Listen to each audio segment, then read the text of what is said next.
Viajamos por Venezuela y sus comunidades. Nosotros queremos que nos arreglen esa calle. Nos reunimos con los vecinos. Tenemos que hacerle un cumpleaños a las cajas para que nos vengan. Escuchamos sus reclamos, sus problemas. Pero es un momento de participar.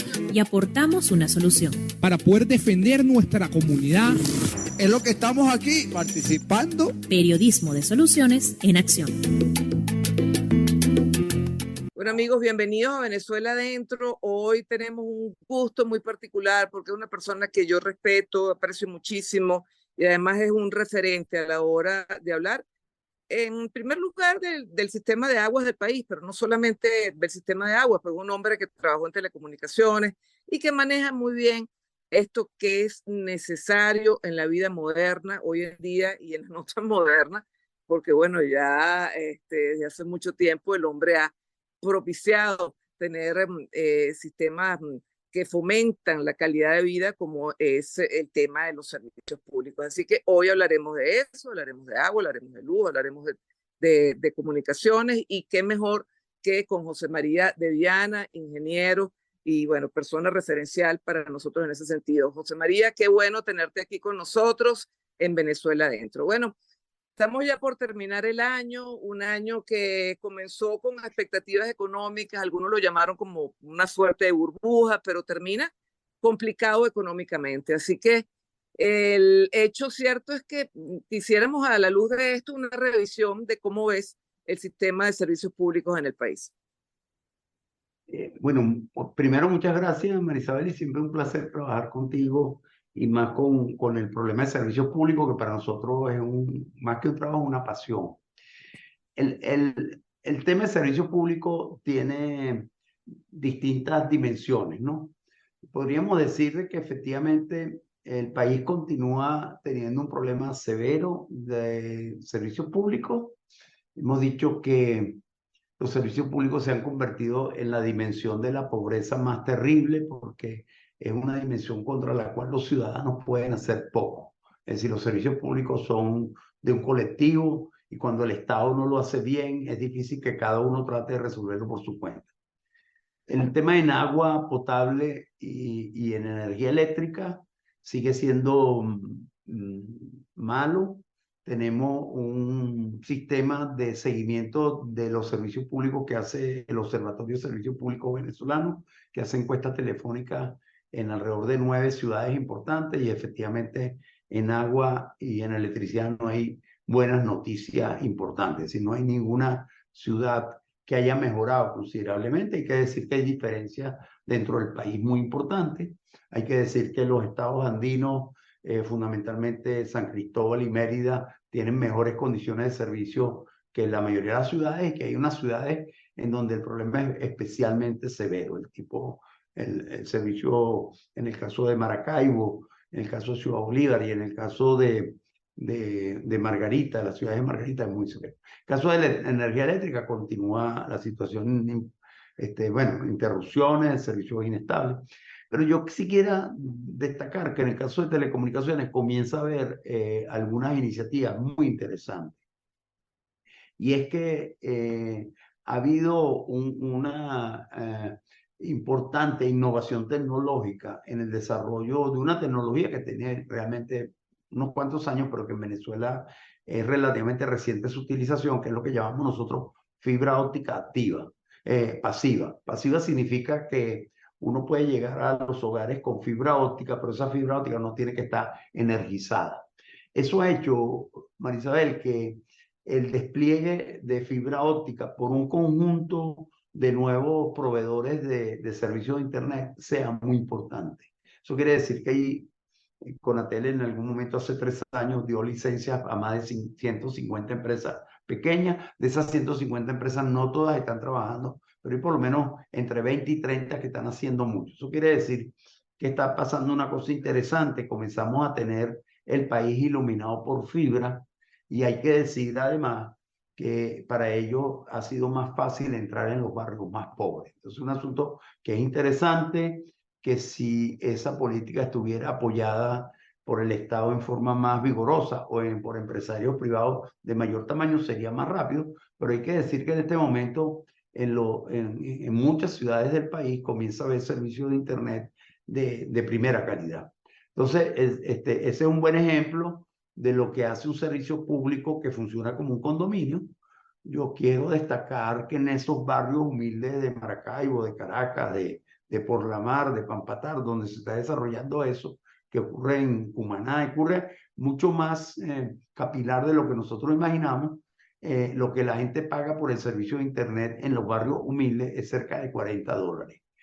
Es buen número porque en un país especialmente pobre quiere decir que aún la gente más humilde está en disposición de pagar cantidades importantes por tener calidad de vida, y calidad de vida es servicios públicos. Entonces, efectivamente, vamos a tener el caso de barrios de Maracaibo en que las personas no tienen ni agua ni luz, pero tienen 100 megas bidireccionales en Internet que funciona además bastante robusto y bastante bien, por cualquiera de los operadores. Maracaibo hay 2 o 3 importantes.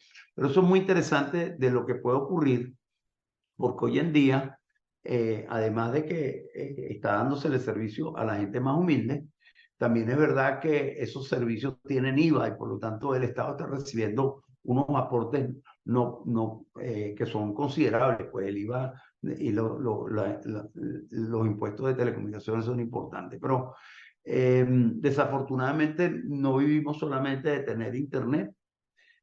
Sería mucho más vigoroso el caso que eso estuviese impulsado por las grandes empresas operadoras, especialmente por Cantevi y Movinet, que son la mitad del mercado y no está ocurriendo. Pero debemos decir que es una luz de las cosas que están ocurriendo bien.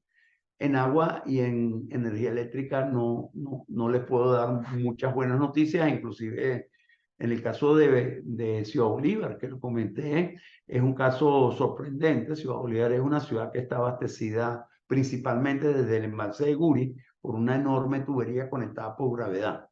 Y entonces ahí sí es verdad que no entendemos cómo puede estar eso ocurriendo. Pero bueno, detrás del tema de agua potable y también de energía eléctrica hay un problema de incompetencia técnica y gerencial de los cuadros que están allí. Pero sí es muy importante que no vemos en el monitoreo de los servicios que haya grandes cambios. Isabel. Sí. Interesante lo que estás comentando con el modelo de Internet, incluso en zonas populares. Se me ocurre pensar, claro, lo que pasa es que hablar de luz y agua en Venezuela es hablar de servicios estatizados, pero modelos así similares también sería difícil de aplicar, me imagino, porque se trata de un esquema diferente, ¿no? Claro, lo que ocurre es que la experiencia de Internet lo que está diciendo, primero, que el venezolano sabe que los servicios no son gratuitos. Es más, la gente más humilde de Venezuela sabe que aquellas cosas que le dijeron que eran gratuitas terminan siendo muy costosas. El no tener energía eléctrica, no tener agua, significa para ellos gastos muy importantes. La gente preferiría ser un país normal en donde hay que pagar por los servicios. La segunda cosa que eso quiere decir es que a pesar de que la gente es muy humilde, con ingresos muy limitados, sabe que es muy importante tener Internet. Y yo quiero decir que en las investigaciones que hemos hecho, la principal razón son los hijos. Es decir, la gente dice, yo soy humilde, yo soy pobre, pero mis hijos no van a ser pobres si yo los ayudo a salir de la pobreza. Y la gente entiende que detrás de Internet puede haber educación de calidad y un complemento importante sobre los maestros de la escuela. Lo que ocurre ahí, también hay que decir que, bueno, que si en agua y electricidad saliéramos de este esquema que es paternalista y rentista, en el cual suponemos que lo mejor es tener tarifas muy pequeñas, lo que de verdad está presente es que el pueblo venezolano está dispuesto a pagar si mejorase la calidad de los servicios públicos. Si usted un día comienza a recibir agua continua, limpia, potable en su casa, ¿usted estaría dispuesto a pagar? Bueno, la inmensa mayoría de las personas dice que sí. Y solamente rescatar que, como yo soy testigo de excepción, porque estuve en Hidrocapital durante 8 años, yo puedo decir que el pueblo de la Gran Caracas, que es el que yo conocía, estaba en disposición de pagar tarifas reales, en la medida en que eso le trajera paz y y tranquilidad en su casa. Entonces, ese es un mito que existe de que el venezolano es mala paga. Eso no es verdad, Sí. no fue en agua, no fue en electricidad tampoco. Yo les quiero recordar que la Electricidad Caracas fue una empresa privada hasta el año 2008. Quiere decir que tenía una tradición de cobro de servicios en tarifas reales. Todas las personas no pagan lo mismo, hay unos diferenciales y el que tiene más capacidad paga más, pero lo importante es que esa fábula de que los venezolanos no les gusta pagar, eso no es verdad. Si nadie les factura, la gente no va a pagar, pero si uno, en el caso de Hidrocapital, que nos tocó a nosotros arrancar con tarifas muy simbólicas y llegar a tener tarifas reales, lo que es verdad es que la gente la mejor forma de retribuir un buen servicio es pagando una tarifa y la gente siempre que la tarifa es justa lo paga y lo que los pobres venezolanos conocen es que si alguna vez vuelven a tener agua continua y energía eléctrica continua, su hogar muy humilde se convierte en un palacio, porque eso es lo que está. Sí. Lo que hace un poquito esos barrios pobres de Maracaibo que yo he visitado, que son muy humildes. Mire, no tiene agua, no tiene luz, pero usted entra y la gente está muy orgullosa de que los hijos pueden conectarse a internet a altas velocidades. Y dicen, Claro, mire, porque eso dignifica la calidad de vida, eso, dignifica al eso, individuo. además, Marisabel, hay que recordar que las telecomunicaciones, la promesa que tienen es que eliminan la distancia. Entonces yo puedo estar en un barrio muy humilde de Maracaibo, pero yo estoy conectado con el mundo de la inteligencia, con el mundo del conocimiento, con las ciudades grandes de Caracas, pero también con Boston, con Nueva York, con Madrid. Es decir, ese sentido de la globalidad y de que nosotros tenemos la vocación de ser un pueblo digno, con servicios de calidad, la gente lo tiene muy a flor de piel. Y ahí dice, oye, ojalá que algún día en el agua repitamos esto, porque efectivamente para la vida del venezolano el agua es mucho más sensible que el internet, sin duda alguna. Sí, José María, y en el caso, por ejemplo, de este plan de borrón y cuenta nueva, no es así el término, pero es poco la idea del tema de la electricidad para que la gente pues se ponga al día y se pueda cobrar la electricidad, ¿qué tan positivo es? Fíjate, para los que vemos el servicio como un todo, entonces, claro, los técnicos hablan más de cuánta energía está fuera de servicio, la disponibilidad. Hay unos números gruesos que son muy importantes. Mire, en Perú, que tienen un servicio de electricidad de menor dimensión que el nuestro, pero un país del mismo tamaño, 30 millones de habitantes, etc. La facturación anual de electricidad son 5.500 millones de dólares. En Venezuela, el servicio es muy pobre porque las plantas están fuera de servicio, pero también es verdad porque la suma total de lo que pagamos los venezolanos en ese condominio de la electricidad es muy poco. Entonces, hay un proceso que se inicia por comenzar a mejorar la calidad y que nosotros lo vivimos en el caso del agua. Nosotros, cuando llegamos a Hidrocapital, teníamos una gran cercanía con las personas de la Electricidad Caracas y hablamos mucho con el ingeniero Aguerre, que era el presidente, y él nos dijo, mire, este es el pueblo más noble sobre la tierra. Si ustedes logran quitar de las páginas rojas de los periódicos el servicio de agua, la gente va a pagar por ese servicio y va a pagar con buena disposición. Bueno, en el caso de electricidad es lo mismo. Mira, más allá del tema de borrón y cuenta nueva, los venezolanos lo que tienen que conocer y lo que falta en este momento importante es cuál es el plan para salir de este horrible servicio que tenemos. Es decir, nosotros entendemos que estamos tan mal que eso no se remedia en 2 días, ¿no? Entonces nos falta que alguien nos explique, mire, hay un plan, ese plan no lo puede hacer el gobierno nada más, necesita el apoyo de los clientes. Estamos en un proceso que vamos a ir sincerando las tarifas como se sinceraron el queso de mano y también se sinceró la leche y el pan. Entonces, y la gasolina. Entonces, mire, lo que no funciona muy bien, Marisabel, es que no hay una esperanza y un plan creíble para que la gente diga, mira, yo le voy a dar un voto de confianza porque esto no se resuelve en 2 días. Realmente el plan de reconstrucción de la industria eléctrica puede durar entre 5 y 7 años, es posible, ¿eh? Pero usted puede empezar a recibir resultados de corto plazo y es un poco lo que falta en el plan de borrón y cuenta nueva. Es decir, lo que motiva al venezolano, y donde tenemos un enorme consenso en el tema de servicios públicos, es que el pueblo de Caracas y el pueblo de Venezuela necesita que le digan que esto no es un castigo eterno, ni que nosotros nos tenemos que resignar, sino nos tienen que decir, mire, esto se va a superar y vamos a tener un servicio estable como tienen los países vecinos a los nuestros. Eso hace un proceso, necesitamos su ayuda, eso es muy importante. El tema de borrón y cuenta nueva, a mí desde el punto de vista comunicacional no me gusta mucho porque es algo así como decir qué importa que tú debas. Y realmente en el mundo de los servicios públicos es igual que un condominio. Mira, tenemos que hacer un esfuerzo, además estamos pagando poquito, vamos a comenzar a pagar más.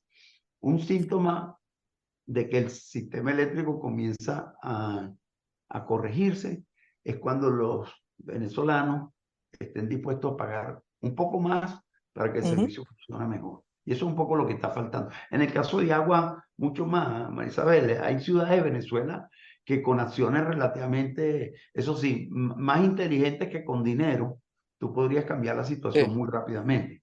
Y entonces tú no tienes que cambiar todo el país. Usted puede cambiar la situación de Ciudad Bolívar o de Maracaibo muy rápidamente, que usted demuestre que lo sabe hacer y que se puede hacer. Y digo, bueno, vamos a seguir con el resto de Venezuela.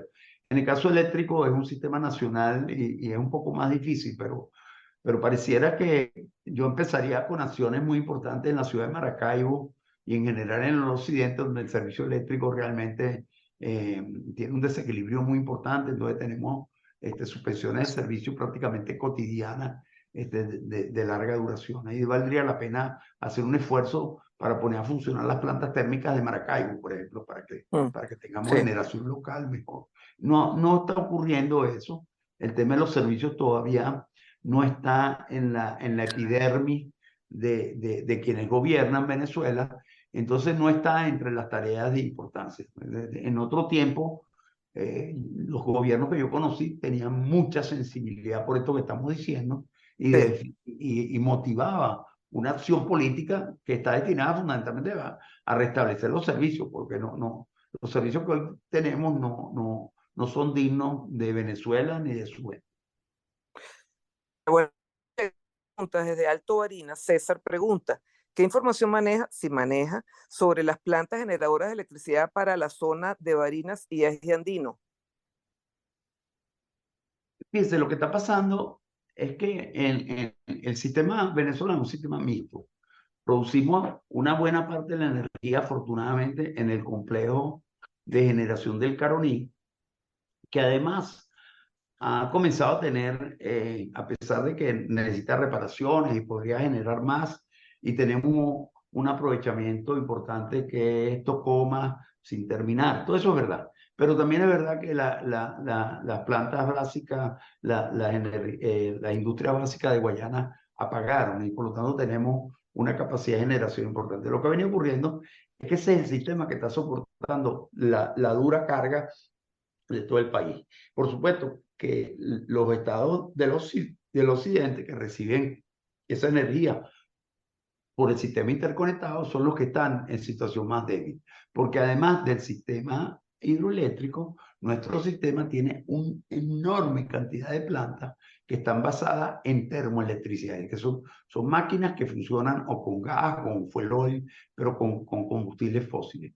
El sistema venezolano es un sistema que equilibra las dos cosas. El problema es que en las plantas térmicas hay dos tipos de problemas. Uno que hablamos mucho, que bueno, si no las repara, esas son máquinas que tienen que repararse y bueno, tienen un problema de rehabilitación. Pero el problema más serio es que no tenemos suficiente producción nacional de combustibles fósiles para que esas plantas funcionen. Entonces tenemos plantas muy importantes, que se digo, al lado de Maracaibo, para decir el caso más importante. Tenemos al lado de Maracaibo 2.000, 3.000 megavatios de potencia en plantas térmicas, pero no tenemos gas suficiente o combustible suficiente o hay algunas plantas que deberían funcionar con gas y están funcionando con diésel transportado en camiones.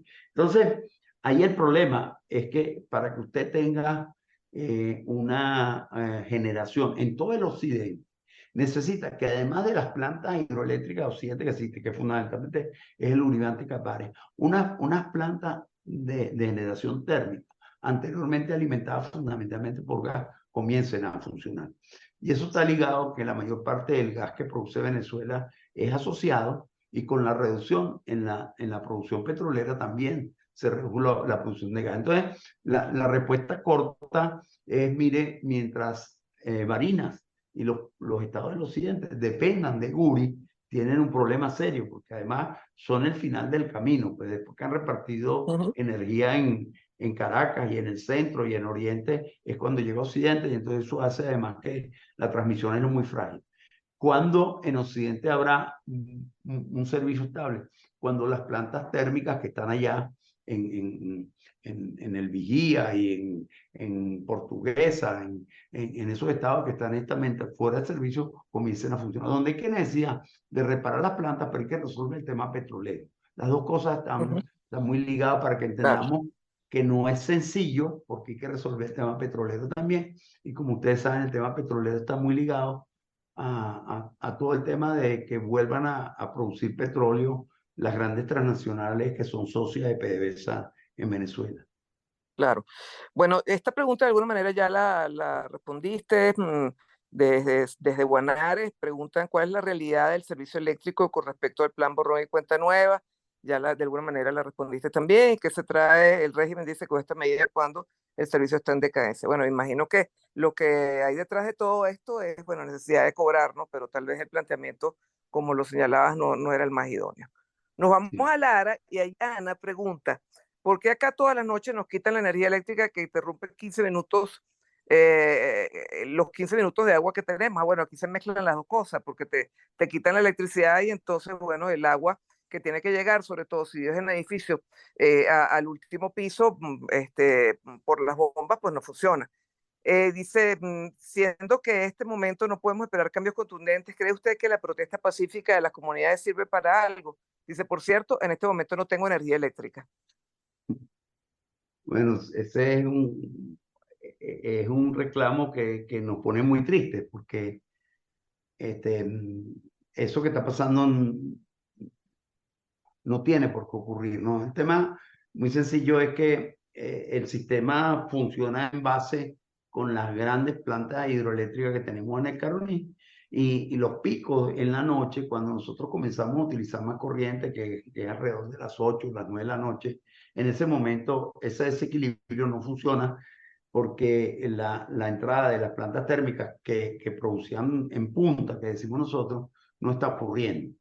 De eso se ha hecho relativamente poco, Marisabel.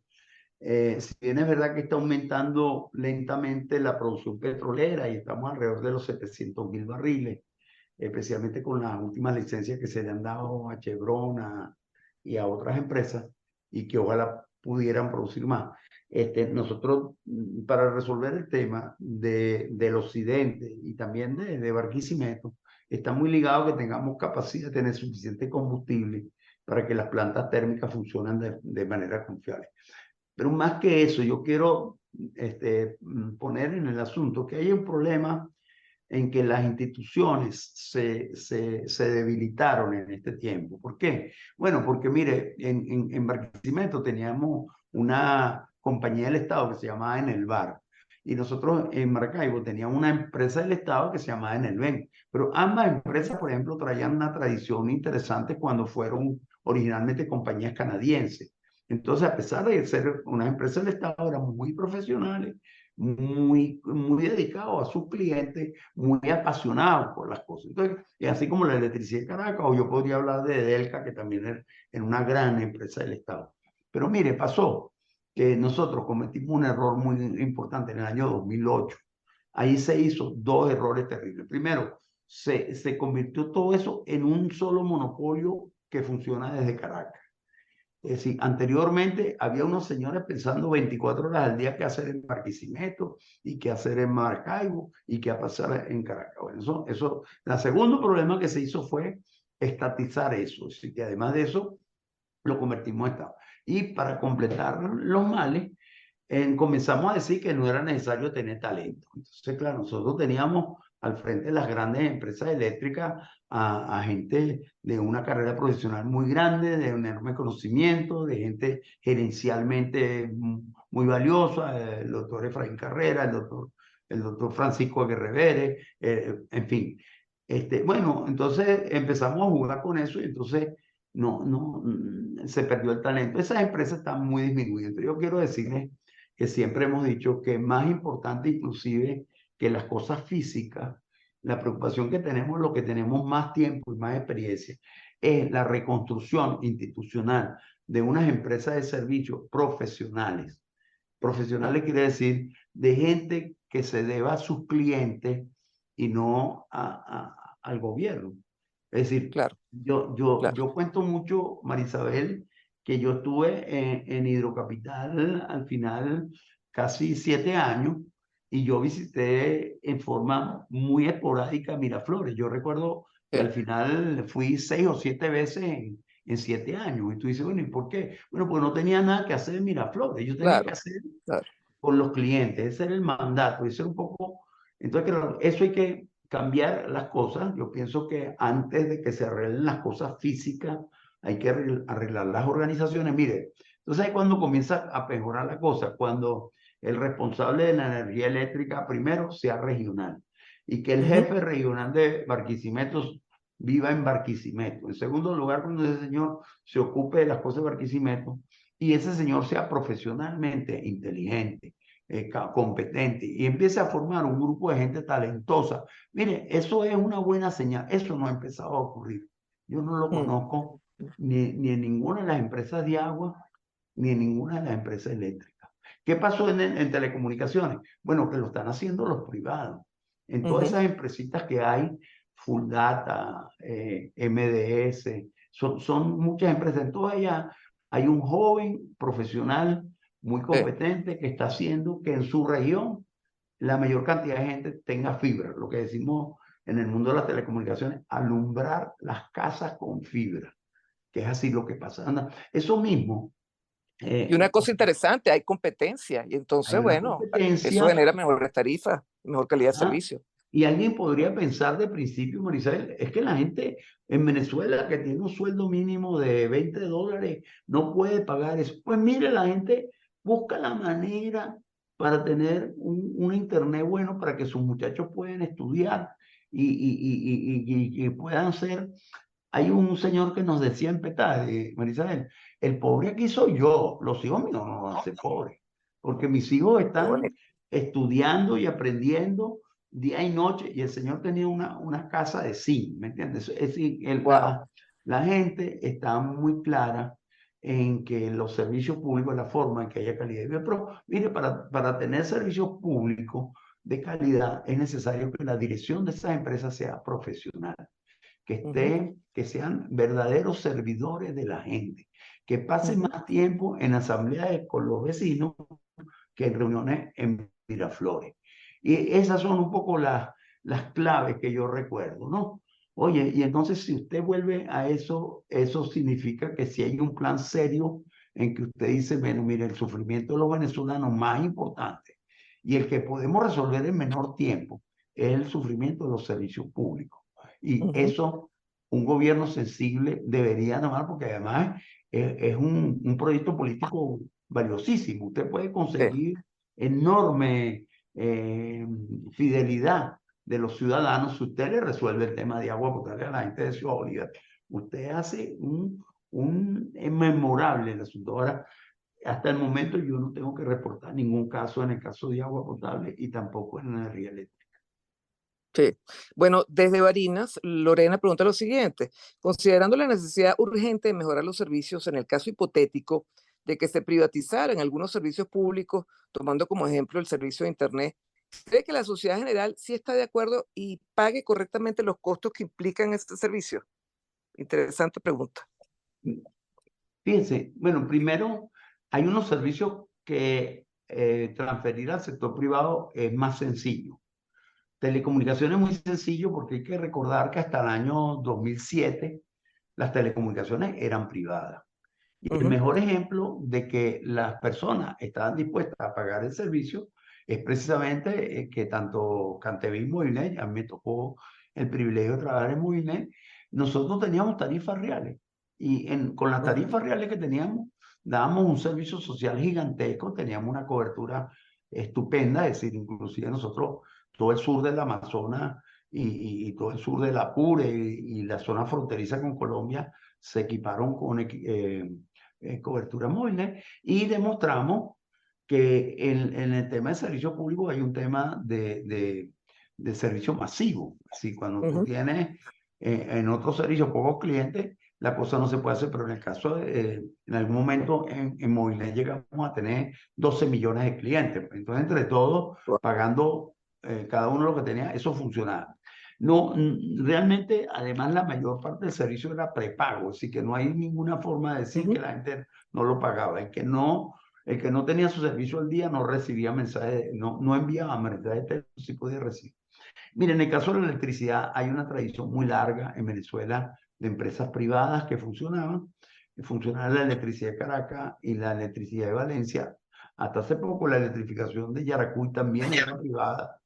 El EGUA era la electrificación de Guarena Guatire, también era privada. Y a pesar de que en el BEN y en el VAR, que eran empresas del Estado, eran públicas, eran empresas de altísima cultura corporativa privada, es decir, que funcionaban como si fuera una empresa privada. Entonces, la respuesta es sí. Los venezolanos, cuando han tenido servicios de calidad, están dispuestos a pagar por ello. En el caso de agua, es un poquito más complejo, pero lo que sí es verdad que hemos tenido experiencia en Venezuela en donde un acueducto que no es manejado por la empresa estatal han tenido un servicio de condominio que funciona bien, ¿no? Entonces, efectivamente, en el agua potable pasa igual. Nosotros ahí lo que pasa es que, por ejemplo, la Hidrocapital siempre fue una empresa del Estado, pero una empresa del Estado con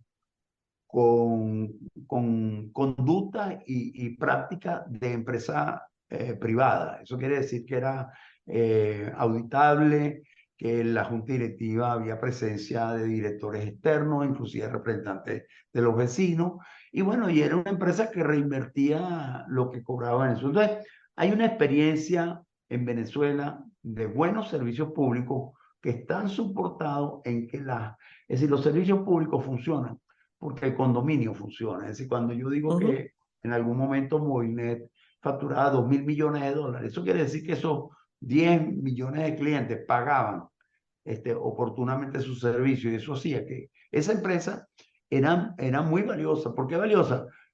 Bueno, porque casi que invertía en crecimiento casi 400 millones de dólares al año. Entonces, resulta que una parte importante de los ingresos iba en nuevas inversiones.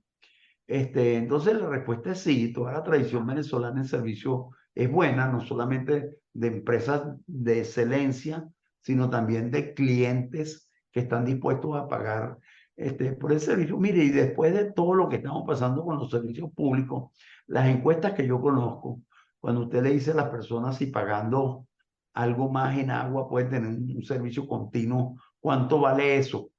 Mire, eso puede ser que le cambie la vida a los venezolanos, porque mire, en Venezuela además es parte de nuestro gentilicio el tener agua en la casa, porque los venezolanos somos muy aseados. Usted puede vivir en una casa muy humilde, pero en esa casa muy humilde se lava la ropa, si los niñitos no tienen muchas cosas, pero cuando llegan de la escuela, es decir, hay una cultura alrededor del agua y de bañarse y de estar limpio muy grande. Entonces, el sufrimiento de la gente, yo no lo tengo que explicar a ustedes porque ustedes son venezolanos también, es terrible cuando usted tiene que ajustar sus turnos vitales con los turnos de Hidrocapital. Entonces usted dice, bueno, entonces, o de Hidroandes, da lo mismo, al final no hay grandes diferencias. Pero al final Venezuela tiene vocación, los tuvo una vocación de servicio pública de calidad